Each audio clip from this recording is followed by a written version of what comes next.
जय श्री राधे। श्राद्ध की बड़ी जोर शोर से तैयारी चल रही थी।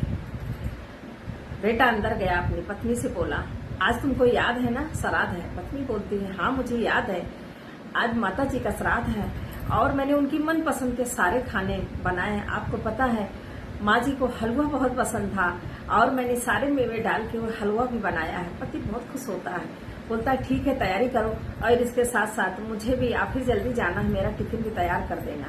पत्नी बोलती है ठीक है। ससुर जी जो बाहर हाल में बैठे थे वो अंदर आते हैं, किचन में आते हैं, किचन के दरवाजे से अपनी बहू से कहते हैं, बहू बहुत जोरों की भूख लगी है, मुझे कुछ खाने को दे दे। बहू गुस्सा होती है, कहती क्या है आपको कुछ पता नहीं है, आज माता जी का श्राद्ध है, मैं उनके श्राद्ध की पूरी तैयारी कर रही हूँ, उस खाने में को बनाने में कितना टाइम लग रहा है, आपको तो भूख लगी रहती, जब देखो तो भूख लगा ही रहते हो। रात की सब्जी रोटी रखी है, अभी मैं दे रही हूँ, उसको खा लेना, अभी जाके बैठिए चुपचाप। ससुर मायूस होकर हाल में चले जाते हैं, जाके चुपचाप वहां बैठते हैं, पेट पकड़े रहते हैं क्योंकि भूख से उनके पेट में बहुत दर्द हो रहा था। जब बेटा टिफिन लेके बाहर जाने लगा तब फिर ससुर जी कमरे किचन में गए और अपनी बहू से कहा, बहू अब तो कुछ दे दे, बहुत तेज भूख लगी है। बहू बहुत तेज गुस्सा होती है, कहती बैठिए अभी देती हूँ, पहले माता जी का भोग तो लगा दूं, माता जी का श्राद्ध तो हो जाए, पंडित जी आ गए हैं, श्राद्ध हो जाए फिर उसके बाद आपको भोजन देती हूँ, और नहीं ज्यादा भूख लगी तो बासी रोटी खा लो जाके। जारे जाके हाल में बैठते हैं, हाल में सामने उनकी पत्नी की तस्वीर टंगी रहती है। उस तस्वीर को देखकर वो रोने लगते हैं, कहते हैं कि अच्छा खाना खाने के लिए मुझे तेरे पास आना पड़ेगा, जब मैं तेरे पास आऊंगा तभी मुझे अच्छा खाना मिलेगा, क्योंकि ये बेटे बहू जीते जीते तुझे भी अच्छा खाना नहीं दिया, न मुझे दे रहे हैं, और मरने के बाद आज तेरी श्राद्ध कर रहे हैं और तेरी मनपसंद का सारा भोजन बना है। आज तुझे तो बहुत अच्छा खाना मिलेगा और मुझे बासी रोटी और सब्जी रखी है, बहू कह रही उसी को खा लो। अच्छा खाना खाने के लिए मुझे जल्दी ही तेरे पास आना पड़ेगा। ये कहकर वो पिताजी बिलक बिलक कर रोने लगे। जब पत्नी जिंदा थी तब उनको एक एक रोटी के लिए बहू ने तरसाया। बेटा भी डांट देता था, कहता है क्या माँ अब बूढ़ी हो गई हो, आपको जो मिले खा लो शांति से, घर में अशांति क्यों फैलाती हो, क्यों बहू को परेशान करती हो, जो देती है चुपचाप खा क्यों नहीं लेती हो, जब आपके हाथ पर नहीं चलते हैं तो आप इतना हुक्म क्यों चलाती हो, जो मिले उसको खा लो शांति से।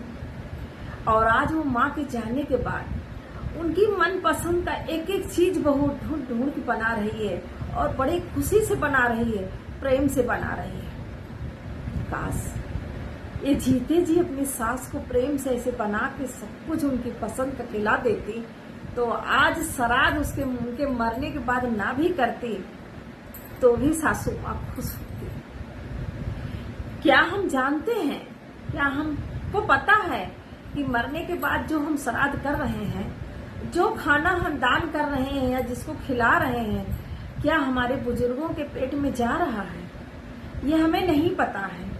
वेदों की लिखी बातें हैं, वो हम मानते हैं उनको भी, लेकिन हम जीते जी अगर खुश ना कर सके तो मरने पे हम क्या खुश कर पाएंगे। जो मर गया है उसकी मनपसंद का हम खाना बना रहे हैं और जो जिंदा बैठा है भूख से तड़प रहा है उसको हम धुतकार रहे हैं, उनको हम खाना नहीं दे रहे हैं।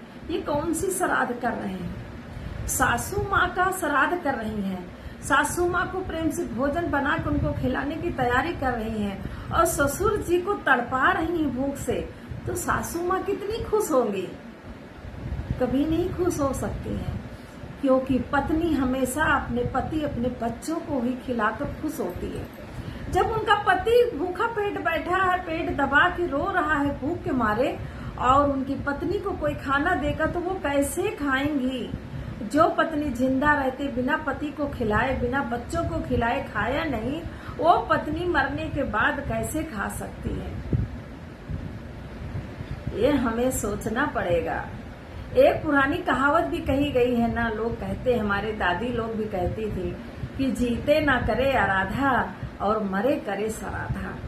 मतलब जीते जी हम जिनका ध्यान न रख सके, जिनकी सेवा न कर सके, जिनके मनपसंद का एक और खाना भी न दे सके, और मरने के बाद उनके लिए 56 प्रकार का भोजन बनाकर, उनकी मनपसंद का भोजन बना के उनको अर्पित कर रहे हैं, क्या हमें पता है कि उनको मिल रहा है या वो खा रहे हैं?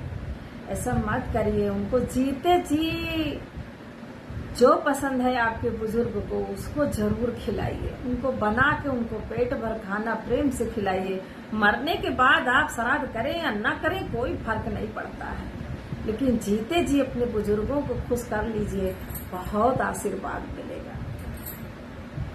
मैंने बहुत लोगों को देखा है जो जीते जी माँ बाप को धुतकारते हैं, पेट भर भोजन नहीं देते हैं, और मरने के बाद उनका श्राद्ध बड़े धूमधाम से करते हैं, 100-50 आदमी को भी खिलाते हैं और अपने बुजुर्गों की मनपसंद का खाना बनवाकर।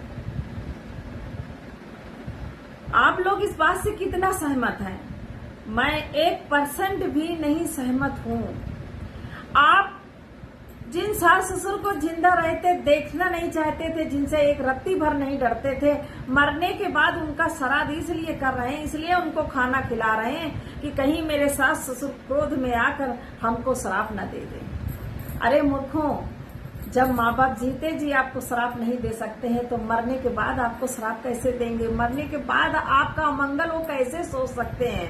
आजकल लोग अपने मंगल के लिए माँ बाप की श्राद्ध धूमधाम से कर रहे हैं, लोगों को खिला रहे हैं। अरे दिमाग लगाइए, जो माँ बाप जीते जी आपका मंगल नहीं सोच सके तो मरने के बाद आपका मंगल कैसे सोचेंगे? अगर आप मेरी बात से सहमत हो तो लाइक फॉलो शेयर जरूर करिए। दिखावे से बचिए और जीते जी अपने माँ बाप का सम्मान